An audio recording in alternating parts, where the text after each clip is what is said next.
Where's the Rage? Part 3. It's me again. I guess the whole hoop this week is about AIG. Yeah, AIG.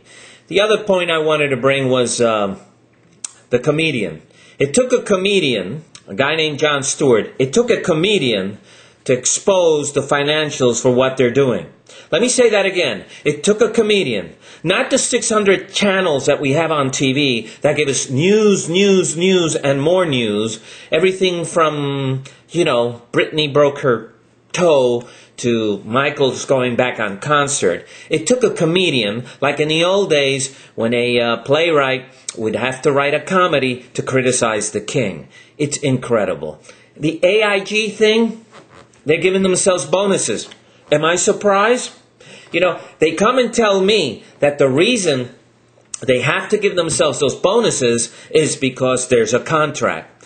Let me think. I believe the reason we're bailing you out is because you can't execute your contracts.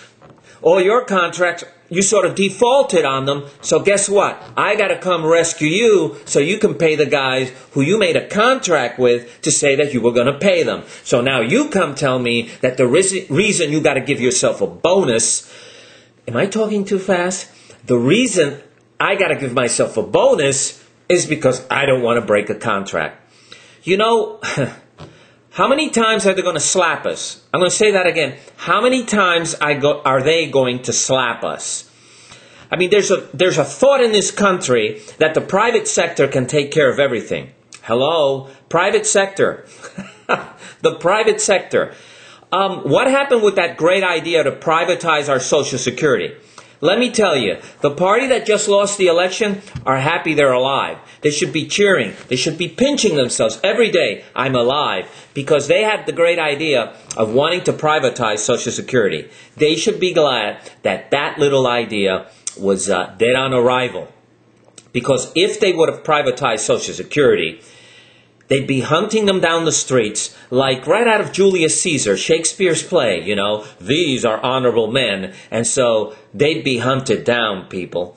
So my whole thing on this private sector, which will not invest a single penny into the infrastructure of this country.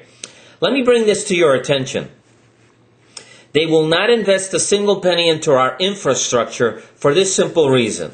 There's no money to be made. There's no money to be made. And as long as they're making a profit, they will take you and they will take me back to dirt roads, back to 2 Dixie cups in a string. Hello, can you hear me? As long as they're making a profit. Listen, that is the biggest bluff. That is the biggest lie. That is the biggest bamboozle, run amok, run me astray idea that the private sector can take care of everything.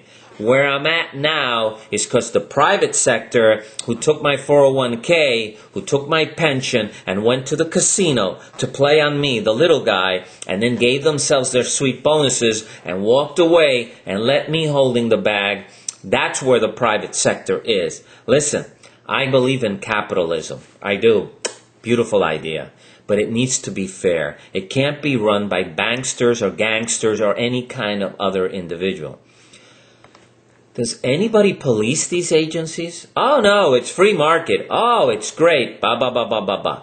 All right, I'll leave it on that. But let me give you another point here on Where's the Rage Part 3. I gave you some numbers last week. And the numbers were the 250 million taxpayers, and it cost 600 billion. Those numbers were wrong. I know they were wrong. It was a way to get you, because everyone pays attention to the little spot on the board. They don't pay attention to the rest of the board. So, let me tell you, there's 138 million. Can you see that? There's 138 million taxpayers in this country. After I eliminated all the millionaires and I took out all the, other people that shouldn't be entitled, it came down to 130 million taxpayers in the United States. If you gave those people $250,000 each, it would come out to $3.25 trillion. Yes, $3.25 trillion. So, $3 trillion and a quarter, if you want to make it simple. Just saying that's a lot of money? Let me give you a little data here. We've lost over $3 trillion in the last 3 months. We've lost 11.4 trillion in the last year. That's 208. We do not know how many trillions we've lost in this January, February, and March we're in. Happy Paddy's Day for all my Irish friends out there. But let me bring you, $3.25 trillion ain't nothing. You can give that. Now, I want you, what I'd like you to do is go here. You see that? Can you read it? That's it. www.50states.com. Senate /Senate.htm. Listen, there you'll find your state. You'll find the phone number and email of your senator. There's 2 per state. That's why there's 100 of them. Send them an email. Click. Do yourself a favor. Ask them why we can't do this and save the economy from the bottom up, not from the top down. And I'll be back with Where's the Rage Part 4 eventually, very quick. So, listen, where's the rage, people? Wake up. Stand up. Don't let them slap you with another bonus.